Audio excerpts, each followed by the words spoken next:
কমলাসাগর বিধানসভার মধুপুর বাজারে সরকারি জমি দখলমুক্ত করতে গিয়ে প্রশাসনকে চরম বাধার মুখে পড়তে হয়েছে। বিশালগড়ের ডিসিএম প্রসেনজিৎ দাসের নেতৃত্বে দখলমুক্তকরণ অভিযান শুরু থেকেই উত্তপ্ত হয়ে ওঠে পরিস্থিতি। একসময় বাজার এলাকায় ব্যাপক উত্তেজনা ছড়িয়ে পড়লে ঘটনাস্থলে ছুটে আসেন বিশাল পুলিশ বাহিনী। দখলদার ব্যবসায়ীদের অভিযোগ, প্রশাসনের পক্ষ থেকে আগে কোনো নোটিশ বা সতর্ক বার্তা দেওয়া হয়নি। তবে সেই অভিযোগ উড়িয়ে দিয়ে ডিসিএম প্রসেনজিৎ দাস জানান, পরপর দুবার নোটিশ জারি করা হলেও তা উপেক্ষা করে সরকারি জায়গা দখল করে রাখা হয়। প্রশ্ন তুলেন যে নোটিশ পাওয়ার পরও কেন 115টি দোকান এখনো সরকারি জমি দখল করে রেখেছে। অভিযানকে ঘিরে উত্তেজনা বাড়তে থাকলে ব্যবসায়ীরা প্রশাসনের কাছে অতিরিক্ত সময়ের দাবি জানান। পরে উচ্চ পর্যায়ে আলোচনার পর প্রশাসন সিদ্ধান্ত নেয় ফুটপাত দখল করে থাকা দোকানগুলিকে 3 দিনের মধ্যে সরিয়ে ফেলতে হবে। শুনুন কি বললেন ডিসিএম প্রসেনজিৎ দাস। কনসার্ন ছিলাম যে প্রশাসন বরাবরই চাইছি মধুপুর বাজারটা যারা এনক্লোজ করে আছে তাদেরকে দখলমুক্ত করার জন্য।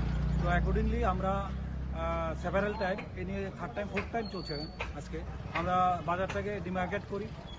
ডিমার্কেট করার পরে ব্যবসায়ীদেরকে 115 জনকে নোটিশ দেওয়া হয়। তো সেই নিরিখে নোটিশের পরে ওনারা বলেছে, একটা রিটেন দিয়েছিল যে তাদের কিছু কনসার্ন ছিল। তো সেই নিরিখে আমাদের অথরিটির কাছে যাওয়ার পর অথরিটি বলছে যে এটা কনসিডার করা যাবে না। তো অ্যাকর্ডিংলি সেই নিরিখে আমরা তাদেরকে প্রশাসনকে জানিয়েছি। তো আজকে আমরা জেসিবি নিয়ে, তারপরে আমাদের ছিল পিডব্লিউডি, এনএইচ এবং আমাদের পুলিশ প্রশাসন, আমাদের রেভিনিউ অফিসিয়াল, আমরা সবাই এসে এটা যখন ডিমোলাইজ বা এনক্লোজ ফ্রি করতে আসি তখন তারা ব্যবসায়ী সমিতি সবাই আমাদেরকে রিকোয়েস্ট করে প্রশাসনের কাছে যে তাদেরকে 7 দিনের টাইম অ্যালাউড করার জন্য। তো আমি দেন এটা আমার অথরিটির সঙ্গে কথা বলি, অথরিটি থেকে পারমিশন নিয়ে সেরকম পারমিশনটা এরকম দেওয়া হয়েছে যে প্রথম 3 দিন থাকবে, যারা টেম্পোরারি স্ট্রাকচার আছে সেগুলো ডেমোলাইজ করবে, সরিয়ে নেবে তাদেরগুলো দোকানপাটগুলো।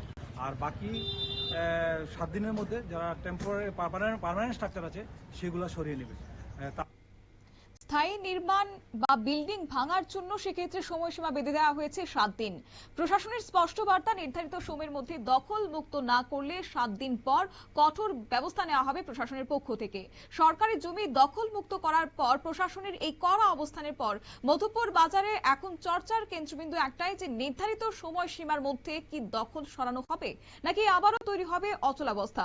আপাতত প্রশাসনের নজরদারি কিন্তু অব্যাহত রয়েছে।